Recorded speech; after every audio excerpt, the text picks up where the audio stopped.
right. So we have today an amazing expert who is Justin Aikens. This is our Ask Me Anything on Ask a Real Estate Investor Anything. Justin, can I literally ask you anything? Or ask me anything on Ask a Real Estate? Yeah, sure. You can. I can. All right, cool. So I won't ask any really hard questions, but I will ask some questions. So we've got a bunch of questions that came in advance. I've got them here on a list. If you're watching on Facebook right now, so Justin is, but just to give you some framework, Justin is an agent himself. He does work with investors. I've personally sent him investors. He's in Ohio. I've sent him a client of mine who's looking to buy investment property there. But Justin is also an investor himself. And I went to a training years ago, Justin, where it talked about be your own best client. You ever heard that phrase? Yeah, absolutely. So tell us while I'm looking up these questions, I want to get us started. Just tell us a little bit about yourself. How did you start becoming your own best client? So, the competitive market this year, certainly I'm my best client because of how competitive the buyers are. So I looked at the overall amount of work it's taking to work with buyers, and I just looked at the opportunity to hold the inventory versus try to fight with everybody for the what's available. So I kind of took that approach.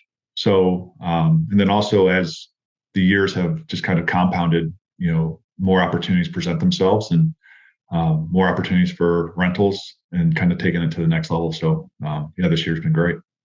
I love it. All right, so you kind of started off in the first question, which we have these in a loose order, but Gary had asked a question that you touched on. Maybe we can go a little deeper. He said, "How do you get started in the world of real estate investing?" Like if you're just watching this thing for the first time, you're an agent, and because most people watching are agents, and they're thinking, "I probably should be doing some investing." How would you get started? I got started because I house hacked. I bought a duplex, FHA loan, 3.5% down. I moved into the one side and rent to my friends. I know that's not, I was also 25 at the time. So I had a lot more flexible living situation.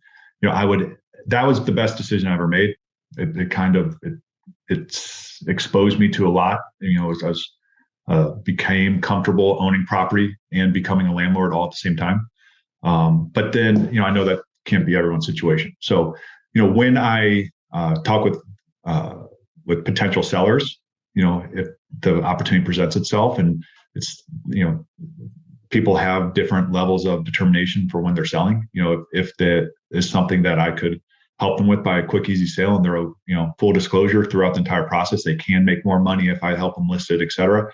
That's another opportunity. As an agent, I've done a couple of times where, instead of going through the whole process of it, getting rid of mom's stuff, she's passed away or whatever the case is, they live across the state. I've helped them. I've just bought the house from them directly. So that is, from an agent perspective, another opportunity that I have done. Interesting. And that was actually one of the questions. So let's see, someone was asking that. Kim was asking, like, if you're an agent and an investor, do you find investing in properties helps you become a better agent or helps your agent business and vice versa? Or do you treat them as totally being an agent, being an investor has made me so much more confident as an agent in knowing and education about properties, knowing what something can cost. Being that, a lot of when you're helping a buyer and or seller, the anxiety that comes along with when looking for houses and or reviewing a release of contingency from an inspection, that really just the unknown builds a lot of anxiety. So by the experience I have as an investor has really helped me, talk to other either buyers and or sellers about, what something may cost. Hey, this is and or knowing what the age of a roof, the typical ages of roofs, furnace, ACs, all of those things that come along with the house and what the potential expense will be really, has made me much more confident. And then the confidence, people can see that, there's a level of trust that they start to have with you, and that, you're looking for the things that could be potential costs for them versus, the aesthetics of a house, which, ultimately I don't really have any say or care about. If they want, leopard carpet and yellow walls, that's on them. I want them to make sure that, and it's okay if that's, an old furnace or an old air conditioner, as long as they're educated with it. But by my knowledge and me disclosing it and showing them through that and kind of makes them more comfortable throughout the process. I love it, which is frankly, all that really matters is the sense of confidence you create in your clients. It doesn't matter the things you say. I mean, you have to be legal and ethical, but like because I've heard you speak before, and your amount of knowledge you have is just astonishing. What you know, not only costs and what goes into it. Did you have a construction background? Is my own question now. By the way, guys, if you're watching on Facebook, Zach, let us know if there's any live questions that come in. Please type them in the chat box. If you want to ask Justin anything, Ted, who's here, so we have some people here on Zoom with us that are live. If you want to ask a question, type it in the box or come off mute. Did you have a construction background? Did you know any of this, or did you literally learn on the job, so to speak? I have no construction background, and I've surrendered to the fact that I'm never going to be able to be handy. I learned by doing. My dad, he's owned rentals my entire life. Not many. Probably, I think he owns 7 or 8 right now. But I learned by like helping him, clean out, the crap, or pulling carpet, or painting ceilings, or priming walls, like stuff you can't screw up. Really, like that's what I kind of could do. But I've also been let's around. Be fair. You still could screw it up if you wanted to, but it's generally pretty low barrier, right? Yeah, low margin of likeliness. So anyway, but like being around it, being like I'm educated enough to understand what needs done. I just can't do it. I can't go I can't plumb things. I can switch outlets and light switches, but like right now that's not a good use of my time. But when I was getting started, like I learned how to do those low, those safe tasks but it's more so about the education of yourself to not be ripped off. That's the most important part. Is like, what needs done, somebody that can do it, that's going to be fair, and that you're not going to get ripped off. So that's really what I've kind of focused on building through my network is, a sphere of contractors that I trust and that can get the job done for a reasonable price. Yeah. Love it. I love and it. Not the cheapest. What's not never the cheapest. I've never hired the cheapest person's desperate. The cheapest person says they can do stuff and they probably can't do it the right way. And you just end up creating more problems. So it's more so just, being fair and reasonable with your contractors. Yeah. So how do you pick your people you're working with? Do you screen them? Do they come from a recommendation? Well, I've a lot of just either agent recommendations or contractors who know contractors, those recommendations. Being more involved on the first, second time I'm using somebody to see what they're doing it the right way. Pricing, and their pricing, kind of driving the pricing initially, especially once you have the experience, you're not asking what their prices are because you kind of know what stuff's going to cost. So you kind of ballpark it and see where they land or ask them what their cost is going to be. And then see if they land in the right spot for you. It's more of a test to see if like this is somebody's going to try to rip me off or not. So again, with the more experience that you have, the more, people are going to understand, if you know your stuff or not. So, but I like that little test because it's almost like I put this in the context of hiring people for my back office. Sure. I start when I hire people in back office to do something easy that I know how to do. Because I want to see if they're going to do it the way I already know, a different way. Are they going to complete it? How long does it take? Like I know exactly how long it takes to do some of these things because you give them tests. So you do the same thing when you have vendors and people you're working with. It sounds like on your property. Absolutely. Right. Yeah. I love it. All right, cool. What I might ask you this before. I'm looking at this question. These are my own questions that just keep popping in my head because it's rare that I get to talk to someone that knows. How many units do you have right now? Did you close on those? Are you up to like 80 units? We closed Friday, so it'll be 86. 86. So I own 50 right now, but 36 with it's a partner, a close friend of mine, and it's actually my flipping partner too. That we've done 11 flips or so this year together. So, but yeah, we're buying 36 one-bedroom apartments. Okay, so you just said you're right, 36 one-bedroom apartments. Anthony actually had a question. Anthony had asked, do you believe it's better? It's a loaded question. You ready for this one, Justin? Mm-hmm. Do you believe it's better to buy a duplex, a triplex, apartment complex, or a single-family house? Is it better? Okay, so a lot of people have asked me this before. Um, I don't look at the number; I look at the deal. I also just bought a single family. Like we bought it last week with my same partner, and because the number makes so the same partner and I are buying 36 and a single because the deal makes sense. Ultimately too, it's like, what are you trying to accomplish? If you're going to house hack it, it might make sense to buy a 2, 3, 4 unit and live in one unit and rent the others. If you're buying for a specific purpose, such as to flip it, I would tend toward buying single families because you have a greater pool of buyers. If you're syndicating or borrowing other people's money, putting that to use, you have to go bigger. So you have to go apartments. So I also typically buy for value add, not for don't pay retail. I mean, that's kind of one of my main rules.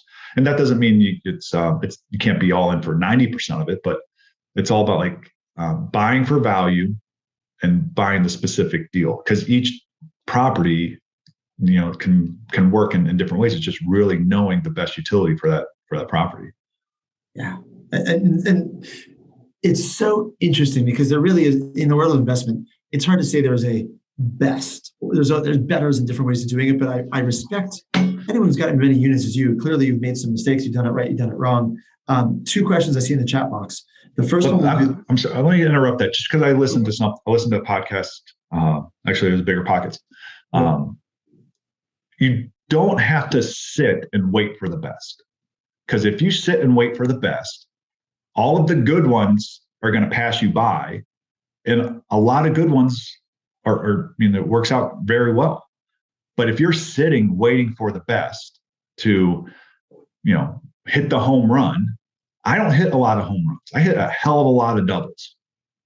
I mean, a lot of doubles. And it's recycling the capital, keeping it moving. I don't like my money sitting on the sidelines looking at it and, looking at a savings account or unused equity, whatever that looks like. I like using my money and having it move. So I wouldn't say look at the best deal. It's looking at, if this is a good deal and I can get in and out with the proper amount of time, which is key. You can't hit a double if it takes you, 10 months, because that turns into, that's nothing. You need to hit a double in and out in less than 3 months and then move on. So, but that's really what I look for, is like, what's the best use of my money and my money for my time. That's an incredible. Those 2 minutes, by the way, if people get nothing else out of this, that was fantastic advice. Truly. I know a lot of investors. That was great, Justin. Herman's asking, Herman Gutierrez is watching on Facebook. So thank you, Herman, for watching. He's asking, how do you go about financing investment properties? Because you just mentioned you have your capital. Are you financing? Like, what's your velocity of money? How do you look at this? It all depends on where you are in the process. So each person, if you have the income to qualify, you can have up to 10 loans, traditional finance through a bank, mortgage company, et cetera. Once you've reached 10, you're on the commercial side. So I have, I've networked with enough people with enough money that they have lent me private money for long-term debt. So I personally have 8 private mortgages, and that's filed at the county, promissory note signed, terms, annual, taxes, all that stuff filed. So I have 8 private mortgages. I've paid cash. I've paid off homes. I've 5 paid off homes. But I have equity lines on all of them, so I have access to the capital. It's not just tied into the property. And then commercial financing. So, and those are different terms. It's not fixed for the full term of the loan, but it's usually resets every 5 years. And then you either have a balloon or it could be fixed for the term, the 20 or 25-year term typically. So you're talking about the commercial financing. The commercial financing, yes. The first 10 traditional financing, you have 30-year fixed rate loans on those, lock in long-term debt, and utilize it to the best that you can. So so those are the couple of different ways that I've paid for properties. And also, it's what's your purpose for them too. For flips, I typically either pay cash or use my equity lines, which are cash, and that's for short term. I don't want to use long. I try not to use hard money. We've used hard money 3 times this year, meaning like a hard money company. And that's just more expensive debt. That's the reason why. So, people in my network have lent me money for our flips too, at a fixed rate. And that's just easier too. If the interest rate doesn't necessarily matter as much as the points up front. Because if you're using it for 90, 100 days, although it's 10, 12, 15%, it doesn't matter if it's going to be, transacted and turned over that quickly. So. Well, that's what I was going to ask. So in case people are watching, because we're going to record this and keep it forever, in case people are watching this later, right now it's like October 2021, we're recording this. Are you finding a lot of lines of credit? So if you have investment properties that are all paid off or have a lot of equity, are you finding lines of credit that don't charge you points, don't charge you much to borrow against them? Oh, right now it's super cheap. I think my rates are less than 5% on my equity lines. I have a collateralized line of credit against my cash value of my life insurance and my brokerage account with my financial advisor. So that's another way. That's 3% debt. So that's give me as much 3% debt as I can get. Money is so cheap. But guys, I hope you understand. So Will Penny just dropped the comment. Will, glad you're watching. Will just said Justin's legit.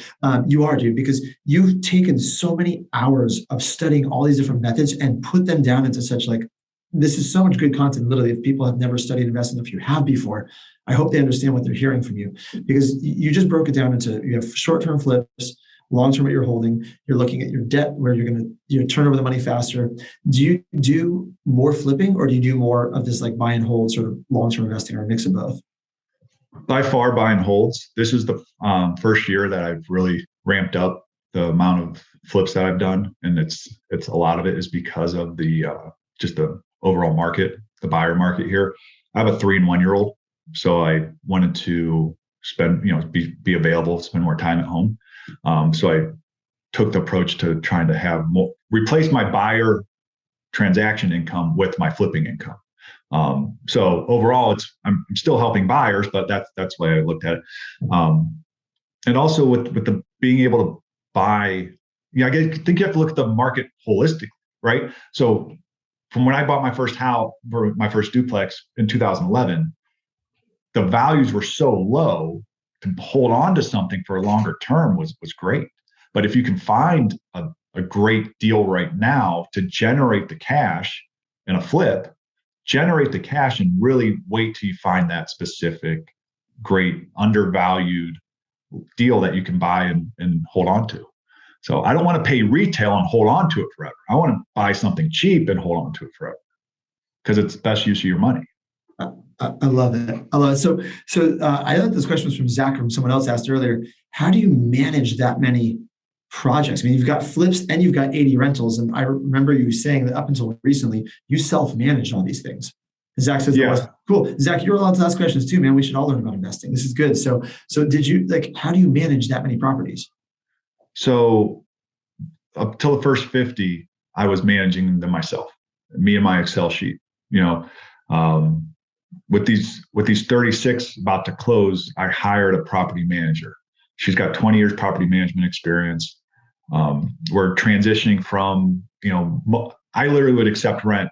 You could drop it off at my office, check, money order, Venmo, Cash App, Zelle, whatever. But now I'm putting this to either send me the check or through my property management platform.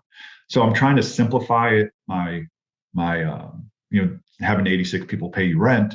I would like to have it, all in one place. So Julie, my property manager, she started last Monday. We're transitioning all of our data and all of our client information to the platform, and then we're going to roll that out in the next week or two.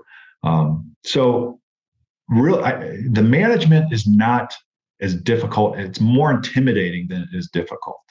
And the reason is because if you count the doors, it can feel overwhelming. But if you have decent to above average properties, which I do, I'm not going to try to act like these are top line, like for sale ready because they've been living in them. They're good properties.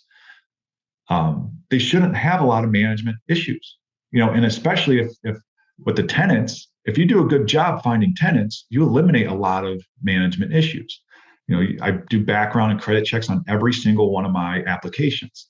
One for a couple of reasons. One, for liability. I don't want to. I'm not to discriminate. You treat everybody the exact same.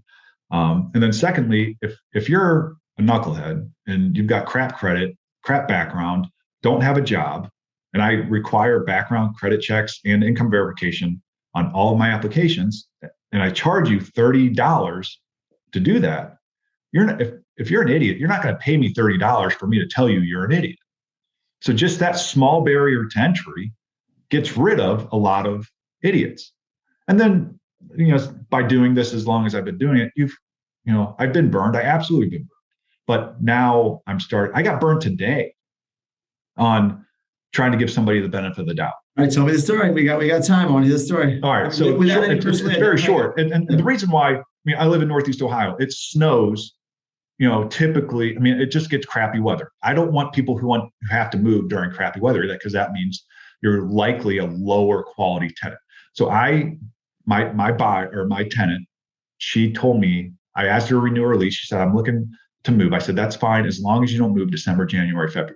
Because I don't want to, if you have to move around Christmas or end of this New Year's, it's because, your family doesn't like you, you got broken up with, you got divorced, you got kicked out, nothing I want, right? Okay.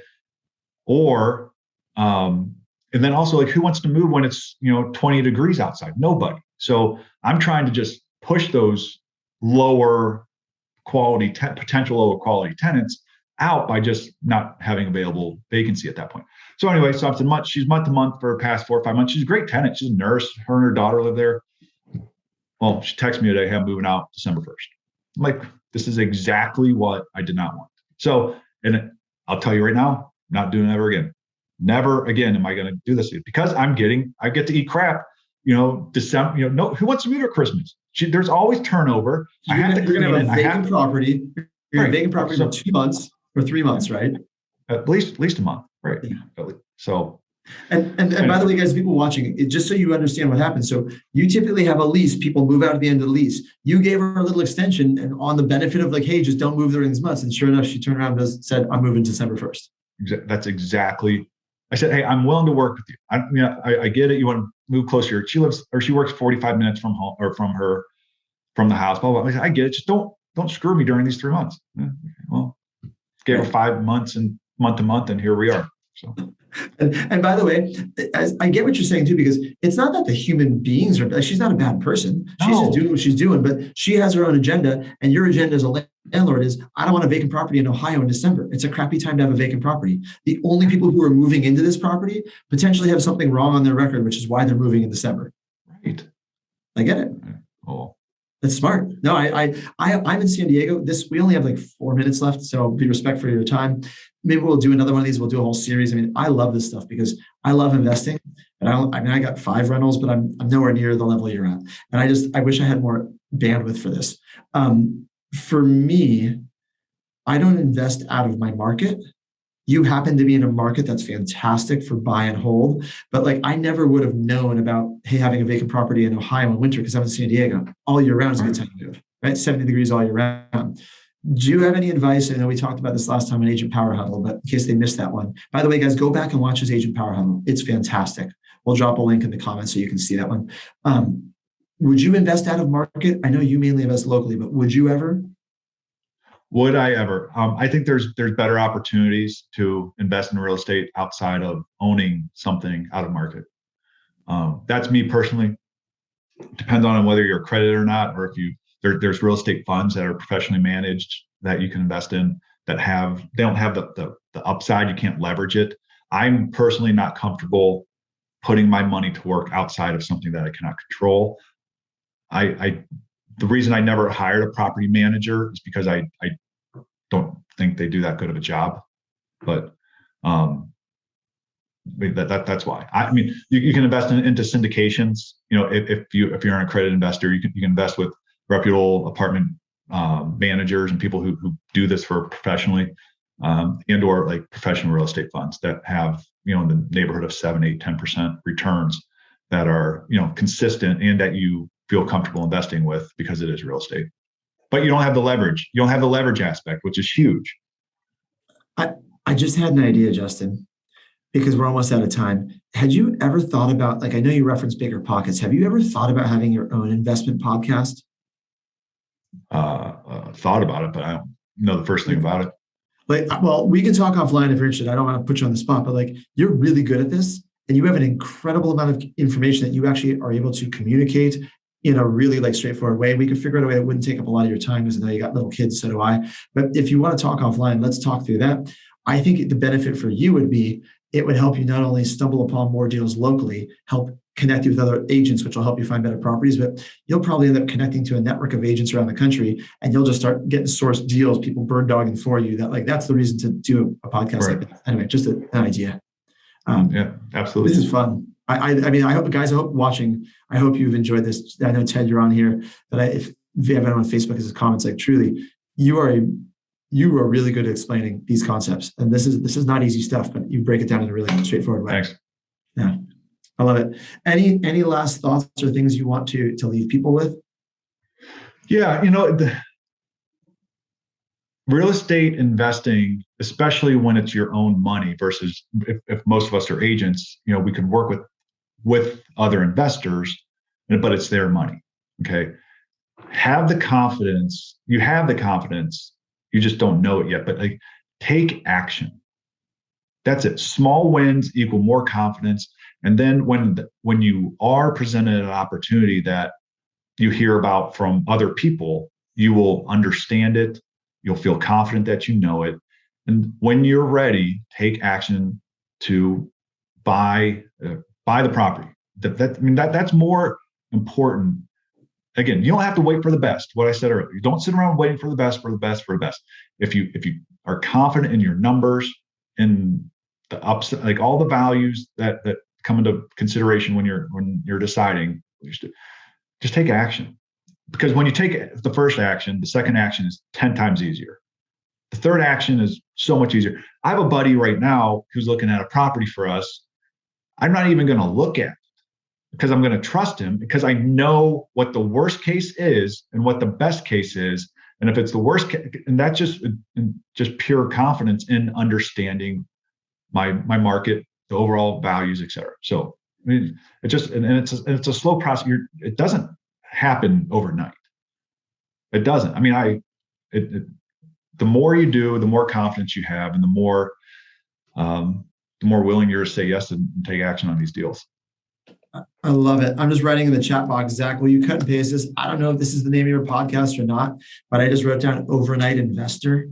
I don't know. We could come up with something. So like, you didn't learn this overnight, right? I don't know. Right. Just kind of playing with the idea that we'll mess around with it. We'll wordsmith it. But seriously, that's really solid advice, Justin, because what you just described, you've collected this amount of experience over the years. You can now analyze your downside, protection of risk versus the upside reward instantly. And because you have rapport, you're like, cool, I get it. And that's what you need to be able to make this work. Yep. Yeah. Well, thank you. We'll tag you in this post in Facebook. If you're watching the recording later, how do you like people? Do you want people to reach out to you if they have deals or clients in the is it just Cleveland, Ohio area? What areas do you service? It's actually Akron, Ohio. So okay. It's about 30, 40 minutes south of Cleveland. I have worked in Cleveland.